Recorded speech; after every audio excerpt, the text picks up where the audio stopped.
மாமா வச்சுருக்காரு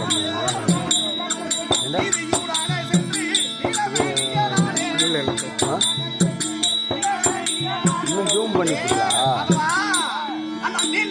கீழே அடிப்பா கேட்கும்.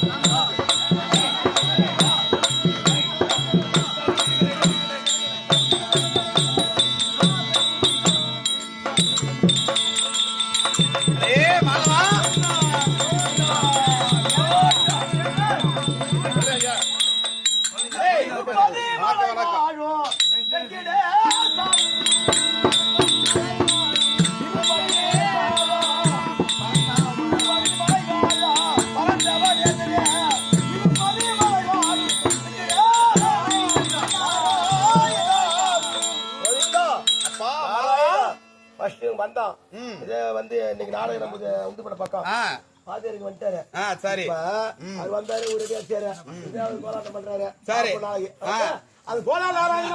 இப்ப இந்த கிட்டையார் வந்தாரு, நாட்டார் மாவ ஏழுமலை வந்தாரு. இப்ப ரெண்டாவது கிட்டையார் நான் வரேன்பா. சரி என்ன பண்றதுப்பா? நாராயணா எனக்கு இந்த நோக்கி விலகி தெரியாது காட்ட வேண்டும். நலமாக எனக்கு பார்க்கவே திருப்பதி எப்படி அப்படி இருக்கு. சரி மாதவா, இந்த சபையை நோக்கி வந்தேனே, நான் யார் தெரியுமா? அதாவது சிருஷ்டி என்று சொல்லக்கூடிய இந்த பிரபஞ்சத்தை படைத்து சாம அதர்வனம் என்று சொல்லக்கூடிய வேதத்தை படைத்து பிரமன் கையிலே கொடுத்து இந்த உலகத்தில் உள்ள 88,000 ஜீவ வேதங்களையும் படைக்கும்படியாக கட்டளையிட்டேன். அதன்படியே என்னுடைய மகனான பிரமதேவன் இந்த பூலோகத்தில் உள்ள எல்லா ஜீவராசிகளையும் படைத்தான். அப்படி படைக்கின்ற வேளையிலே ஒரு நாள் என்ன தெரியுமா ஆயிற்று?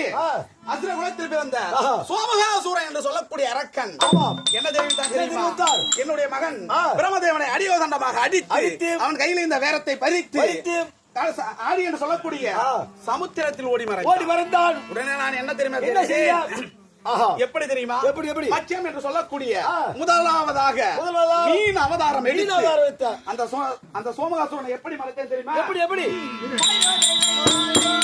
சங்காடி பிடித்தேன், சகல சூரரை மடித்தேன்.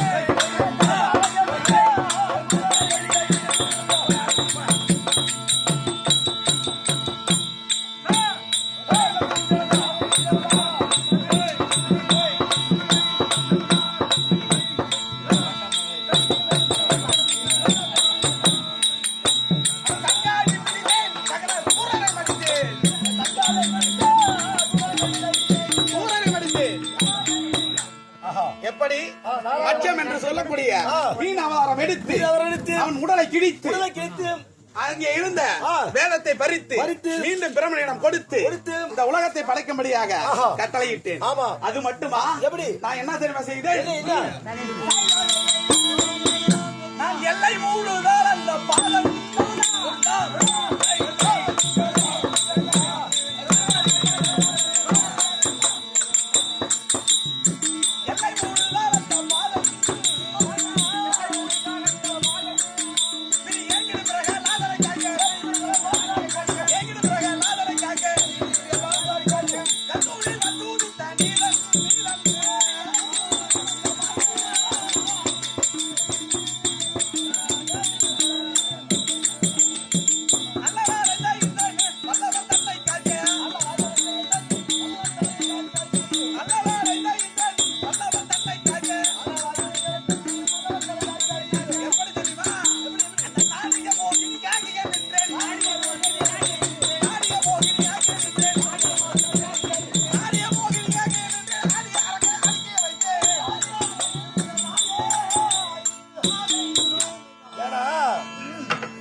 அதாவது இரணையம் பேர் இருந்தார்கள். நீ பூண்டி நரசிம்மமாக நாராயணா நாராயணா என்று அவன் அதாவது இந்த டிராமால வந்து சரி வா அப்படி இருக்கா டிராமால சரி வா இரண்டாவதாக என்ன தெரிவு செய்து தேவர்களை தீர்க்க இது போலவே அரக்கர்கள் வருகிறார்கள்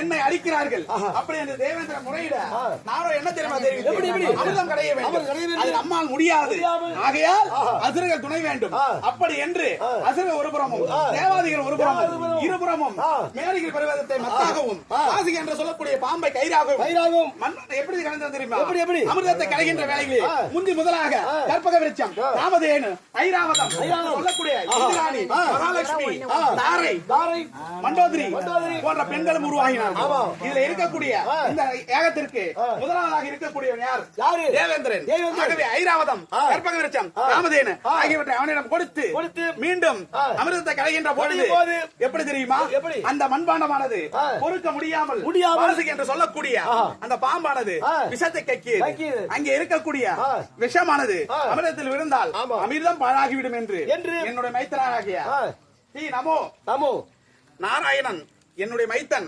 நமச்சிவாய பரமேஸ்வரன் என்ன தெரியுமா செய்தார் உடனடியாக அந்த விஷத்தை எடுத்து புசித்தார் என்னுடைய தங்கையாக இருக்கக்கூடிய பார்வதி நம்முடைய கணவன் இறந்து விடுவானோ என்று அந்த விஷத்தை கண்டத்திலே பிடித்தார் அதனால் ஆண்களுக்கு மட்டும் கண்டம் அதிலிருந்து என்னுடைய அதாவது மைத்துனருக்கு திருநீலகண்டன் என்ற நாமதேயம் உருவானது அப்படி நீலகண்டன் அப்படி பொறுக்க விடாமல் மீண்டும் கலைந்தார்கள் கலைகின்ற வேளையிலே அந்த மலையானது சாய்ந்தது நான் என்ன தெரியுமா செய்தேன் இரண்டாவது அவதாரமாக கூர்மம் என்று சொல்லக்கூடிய ஆமை அவதாரம் எடுத்து என்னுடைய முதுகினார் அந்த அமிர்தத்தை தாங்கி பிடித்து அந்த மலையை தாங்கி பிடித்து அமிர்தத்தை கடந்த உடனே அமிர்தத்தை எடுத்து தேவர்களுக்கு கொடுத்து வருகின்ற வேளையிலே அசுரர்களும் நின்றார்கள் தேவர்களுக்கு கொடுக்க வேண்டும் என்று அசுரர்களை இதை கொடுத்தால் அவருக்கு பலம் இன்னும் அதிகமாகும் என்று எண்ணி நான் என்ன தெரியுமா செய்தேன்